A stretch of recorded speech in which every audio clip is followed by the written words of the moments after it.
Hello বন্ধুরা, তোমরা সকালে কেমন আছো? আশা করি তোমরা সকালে খুব ভালো আছো। আমিও খুব ভালো আছি।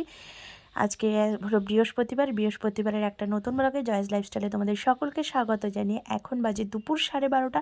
এখন থেকে তোমাদেরকে সঙ্গে নিয়ে আমার ব্লগটা স্টার্ট করছি। তোমরা দেখতে থাকো, সঙ্গে থেকো, পাশে থেকো, আর ব্লগটা স্কিপ না করে শেষ পর্যন্ত দেখতে থেকো।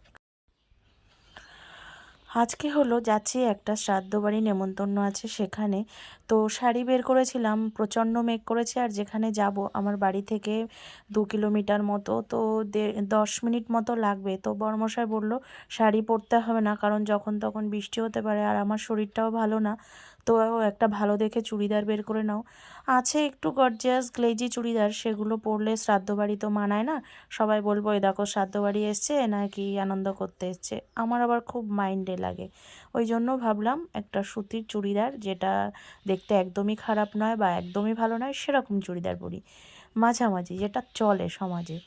তো একটু ফেস ওয়াশ দিয়ে মুখ ধুয়ে নিয়েছি, আর বিনুনি করে মুখে একটু টোনার স্প্রে করে নিয়ে যথারীতি রেডি হয়ে নিই। আর বড়মশাই ঘরে এসেছিল, কারণ বলছে যে আমরা অনুষ্ঠান বাড়ি যাবো, সেই গিফটটা নিয়েছো। আমি বললাম না, ওই জন্য বড়মশাই গিফটটা নিয়ে বাইরের দিকে গিয়ে দাঁড়ালো। আর আমার ইউটিউব ফ্যামিলির প্রত্যেকটা বন্ধুর সঙ্গে তো আমি প্রতিদিন যে সমস্ত কাজকর্ম করি সেগুলো শেয়ার করি। আজকে ভাবলাম আমার বন্ধুদের কি প্রত্যেক দিন একই কাজকর্ম দেখতে ভালো লাগে, তো আজকে আমার কোনো কাজকর্ম আমি শেয়ার করব না। আজকে একটু বাইরে বেরোনোর আছে, সেটাই আমি বন্ধুদের সঙ্গে শেয়ার করব। তো তোমাদের সঙ্গে গল্প করতে করতে আমি যথারীতি রেডি হয়ে গেছি। আর আমার অ্যালার্জির সমস্যা আছে, ওই জন্য মুখে মাস্কটা পরেই যায় সব সময় বাইরে বেরোনোর সময়। আর দেখো সেই শ্রাদ্ধ বাড়িতে চলে এসেছি। এই যে যার ছবি, ওনার বয়স বেশি নয়, ওটা আমার দিদি হয় সম্পর্কে, তো এই জন্য ওর বলতে যাচ্ছিলাম।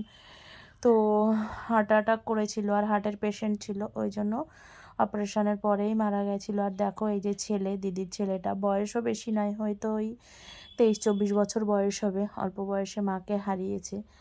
তো ওরা বলছিল তোমরা বসে যাও, ওই জন্য আমরা বসে গেছি।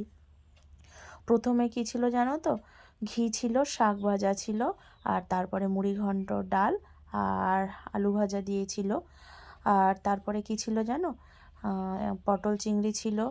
আর তারপরে দিল হলো মাছ ছিল, মাছের ঝাল ছিল। আমি মাছের ঝালটা নিইনি, কারণ স্পাইসি খাবারটা খেতে ভালোবাসি না। চাটনি, পাঁপড়, দই মিষ্টি, আর হজমলার যে প্যাকেট ওইগুলো ছিল। আর এদিকে না প্রচণ্ড বৃষ্টি হয়েছিল একটু আগে, যেটা আমাদের ওইদিকে হয়নি।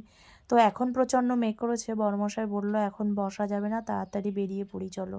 তো বাড়ি এসে দেখলাম আমাদের এই আম গাছের ডালটা না ওই পাঁচিলের ওপাশে পাশের বাড়ি অনেকটা বেরিয়ে গেছিলো, ওই জন্য ডালগুলো কাটা হচ্ছে।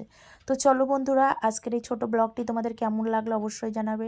টাটা বন্ধুরা, তোমরা সকলে খুব ভালো থেকো ও সুস্থ থেকো।